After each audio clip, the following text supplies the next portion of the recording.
Hello and welcome to another anime lore and theory video. I'm Shergok, your host, and today we are going to take a closer look why some of the dragons did not fight the 8 great kings.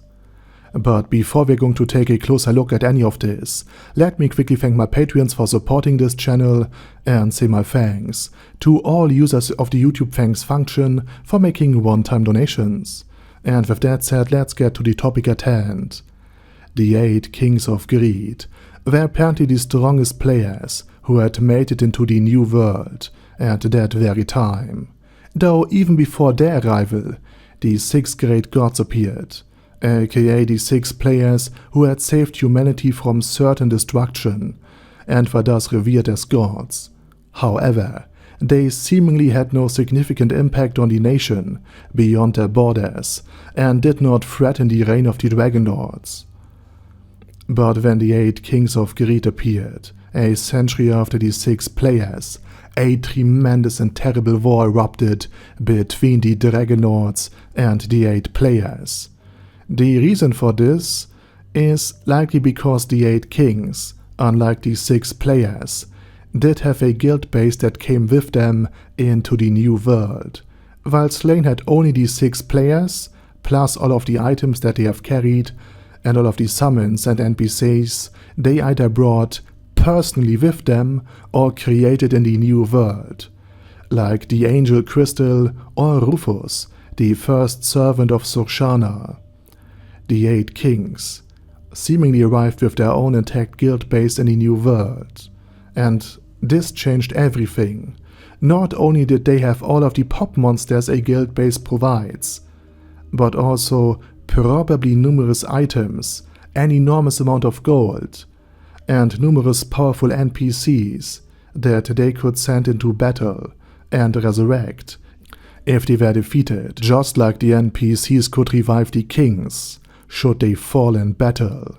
And with this powerful army, a war broke out between the 8 kings and the then rulers of the continent, the mighty Dragonlords. And the war seemingly started, if I interpret Platinum's words correctly, when the players did something to Platinum's mother. And in return, Platinum's father did something to the players. What exactly? We do not know. And whether that was really the cause of the war, we also do not know either.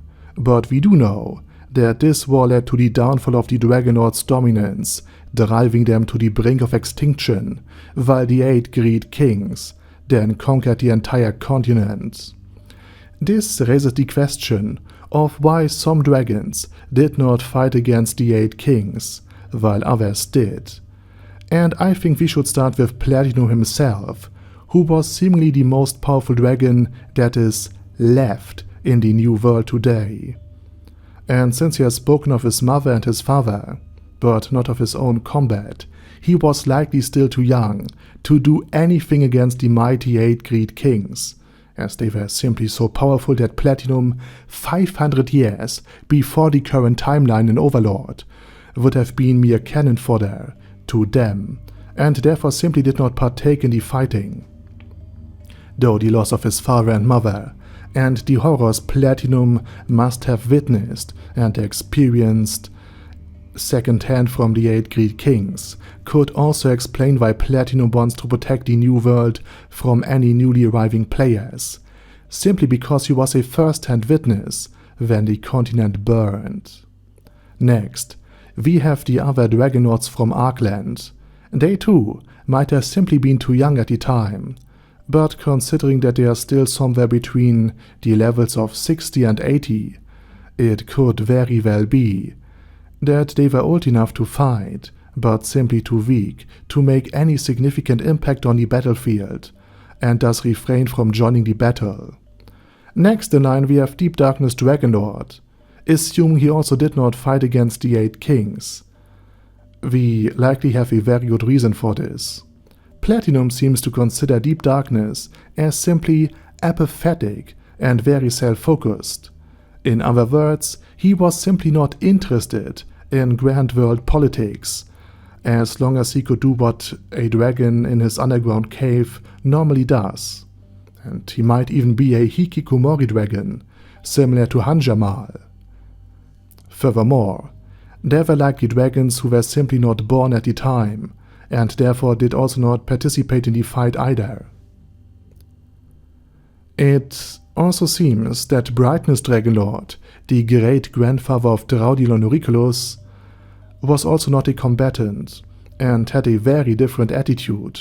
Brightness, you see, was really open-minded about dealing with new people, if you know what I mean. While others might have said, you know, screw these players, Brightness perhaps thought, okay, why not? They are exotic, they have interesting clothing, and they fit very nicely around a dragon's front tail. So again, why not? And this could also imply that Draudilon Auriculus might even be a descendant of a player. And simultaneously, Brightness Dragonlord is also basically the Zeus of Overlord, so it could have been any other woman in the entire world. Again, just a side note to the reason why Brightness Dragonlord did not fight in the battle. He likely liked the players too much, or was simply involved in his own hedonistic pleasures, and therefore did not care at all. Then of course, there's a confirmed case of a dragon who was immensely afraid of the 8 kings, Cure Elim Los Malvar, who fought against Ain Solgon in the Evil Eye side story. And Cure Elim took drastic measures, not only to become stronger and to eliminate players threatening his world in the very distant future, by training and increasing his powers over entire centuries, and also seeking out powerful subordinates, namely the Corpus of the Abyss, an organization of powerful Elder Liches and Night Liches. But Cure Elim also turned himself into an undead dragon, not only to live forever, but also to never again experience fear and panic because of players, thanks to the emotional dampening that comes with being undead. But of course, on occasions, strong emotions can still surface, such as Ain Solgon's white-hot rage, when the names of his dear friends were used for a blatant lie, or when Ain's tricked and defeated Cure Elim, which the Dragonlord did not take very well, as you can imagine. Finally, just like Sif the Scaleless, some dragons might have betrayed their own kind and joined the 8 kings, because not all dragons would have likely agreed with the reign of the Dragon Emperor. So in any system that is large enough, there will always be some opposition to the current rulers, and therefore potential defectors who would rather ally with the enemy of the entire society than live and serve among their own kind would likely be available. And this implies that there could have been Dragonlords who switched sides mid-war and joined the 8 kings. And although we do not know for sure, these traitors might have been brought to justice by the surviving Dragonlords after the 8 kings met their end in their own civil war. So these are more or less the reasons why not all dragons fought against the 8 players. And lastly, there's another reason.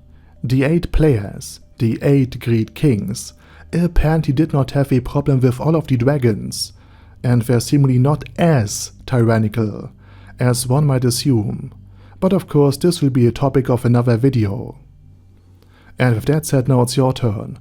What do you think about the video and the dragons? Let me know it down in the comment section.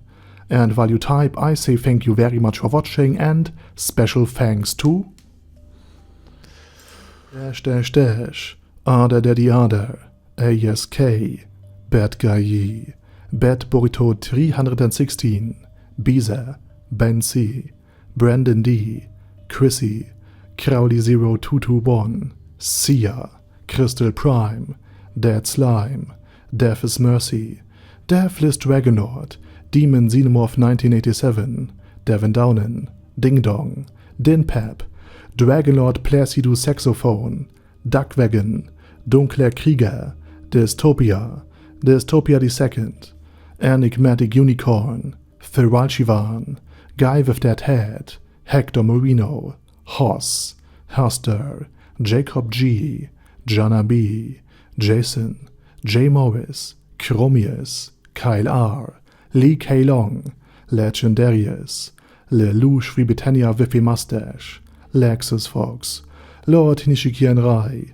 Lord Touch Me, Loverazor, Mervek, Mr. Shoes, Mr. Tweaker, Michael R., Michael Y., Nope, Oh Hell No, Normal Toad, Oh Kill, Overlord General Gaspar, Paddy Pantum, Personage, Primus 11, Rhinomere, Q&A Caracos P, Shergox's Daddy, Shadow Lightning Wolf, Schweinekeeper, Sir Axolotl, Super Tier Magic Batista Bomb, Supreme Cheese, Staris, Ted, Texas Deer, The Orc Warboss, Rock Ed Smasher, T.E. Wang, Vash Hawkeye, Vegito 27, Venture Fanatic, Wilhelm, Zinukai, and Zonegon. Thanks guys.